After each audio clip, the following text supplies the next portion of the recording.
ഈ ജാഥ കടന്നു വന്ന വഴികളിൽ പല സ്ഥലങ്ങളിലും സ്വീകരണങ്ങൾ ഏറ്റുവാങ്ങി അല്പം താമസിച്ചാണ് ഈ ജാഥ ഇവിടെ എത്തിയിരിക്കുന്നത്.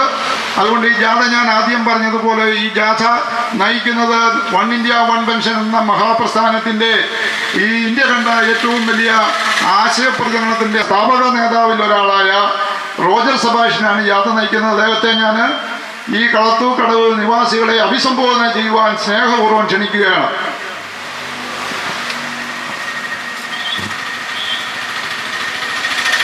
എത്രയും ബഹുമാനപ്പെട്ട കളത്തിക്കടവിലെ എന്നെ ശ്രമിക്കുന്ന നല്ലവരായ നാട്ടുകാരെ,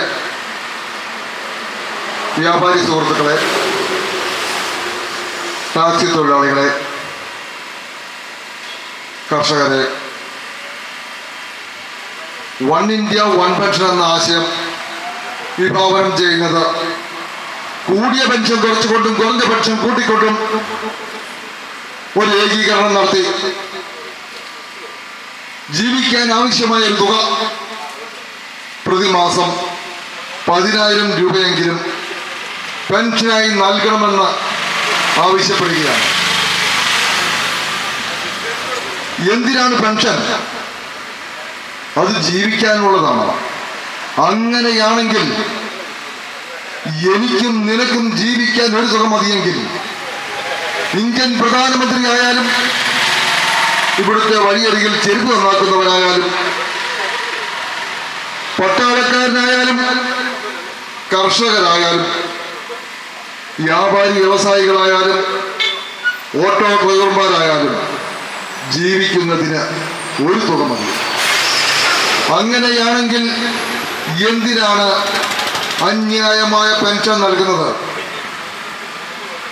ഇന്ന് നിലവിൽ കേരളത്തിൽ നൽകുന്ന പെൻഷൻ തുക ഏകീകരിച്ചു കഴിഞ്ഞാൽ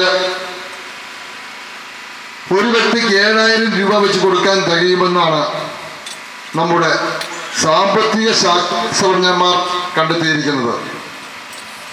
അതൊന്നും വകവെക്കാതെ ഇന്നിവിടെ ഉദ്യോഗസ്ഥർ അവർക്ക് തോന്നിവാസം പെൻഷനും ശമ്പളവും നിശ്ചയിക്കുന്നു.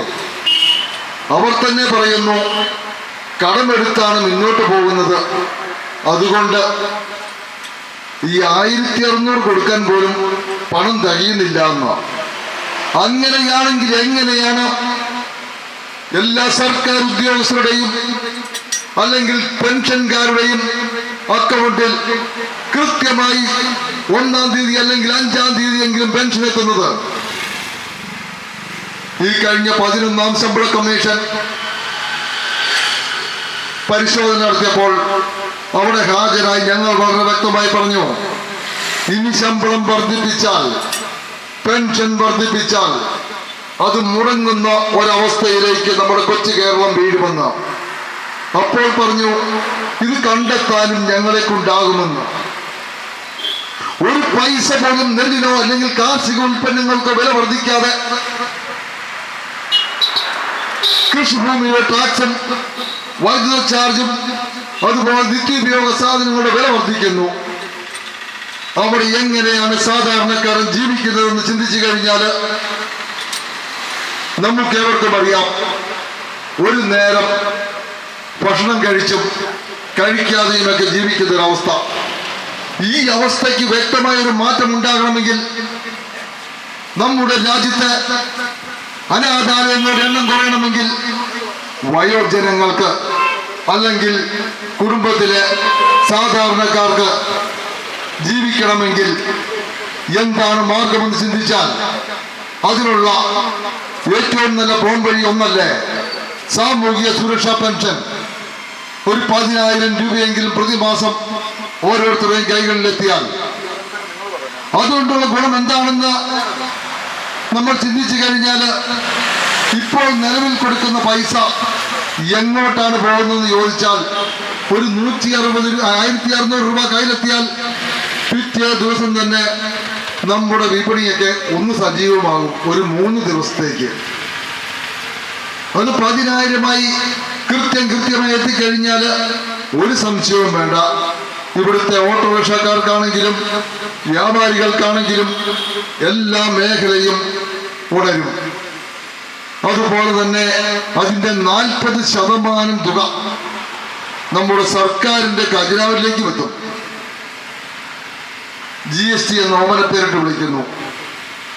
അങ്ങനെ സർവ്വതിനും നികുതി കൊടുക്കാൻ ഒരു വർഗവും അത് തിന്നാൻ മറ്റൊരു വർഗവുമായി തീരുന്ന അവസ്ഥ, അതിനാണ് മാറ്റം വരുത്തേണ്ടത്. നമ്മുടെ നാട്ടിൽ നികുതി നൽകാത്ത ആരെങ്കിലും ഉണ്ടോ?